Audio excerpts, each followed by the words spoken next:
Today we're tackling the very first question from Grind75, to sum. Let's read the prompt together. You're given an array of numbers called nums and a target number.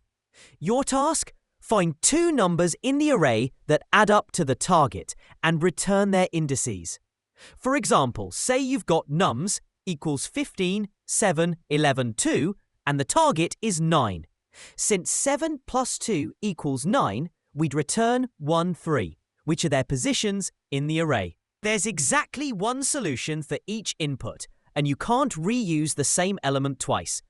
Take a moment. How would you approach this? Let's start with the most straightforward way. Just check every possible pair of numbers in the array. We can fix a first index, let's call it I, and loop through the rest of the array from there, using j. So if I is 0, we try pairing it with 7, 11, and 2, one by one. Now, when I moves to 1, we'll pair it with the next elements, one by one, and check each combination. As soon as we find a pair that adds up to 9, we return the two indices. Simple, right? Let's write that out in code. We'll use enumerate to loop through the array with both index and value. Inside that loop, we'll start a second loop, this time from I plus 1 to the end of the array. We grab the two numbers using their indices, add them up, and check if they match the target. If they do, we just return the indices right away. But here's the catch. This solution runs in O(n) squared time, since we're checking every pair. Can we do better? Yes, we can actually solve this problem by going through the array just once in O(n) time. Here's the trick. As we check each number, we store it in a data structure so we can quickly look back and see if we've already seen a number that adds up to the target. In Python, the perfect tool for this is a dictionary, because looking up a value by its key is an O(1) operation, super efficient.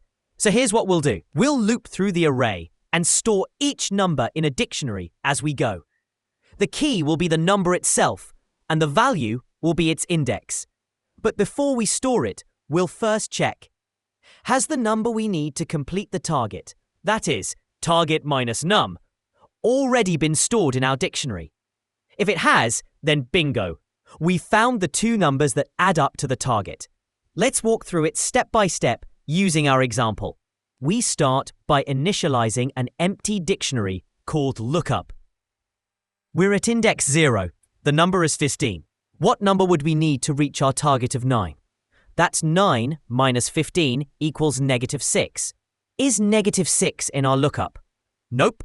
So we store 15, 0 in the dictionary and move on. Now we're at index 1. The number is 7. What's 9 minus 7? That's 2. Is 2 in the dictionary? Still no. So we store 7, 1. Next is index 2 with number 11. 9 minus 11 equals -2. Not in the dictionary either. Store 11, 2. Finally, index 3. The number is 2. 9 minus 2 equals 7. Is 7 in the dictionary? Yes, it is. That means we've already seen the number that pairs with 2 to hit the target. So we return the pair of indices, the current index 3 and the index of 7 from the dictionary, which is 1. And that's it. Super clean, super fast. Let's walk through that in code. We start by defining an empty dictionary called lookup. Then we loop through the array with enumerate as before. At each step, we check. Does target minus num exist in lookup? If yes, we return the index stored in lookup and the current index. If no, we store the current number in the dictionary with its index. Ready? Boom! Using a dictionary gives us a super efficient solution in linear time. Awesome, right? All right, see you in the next one.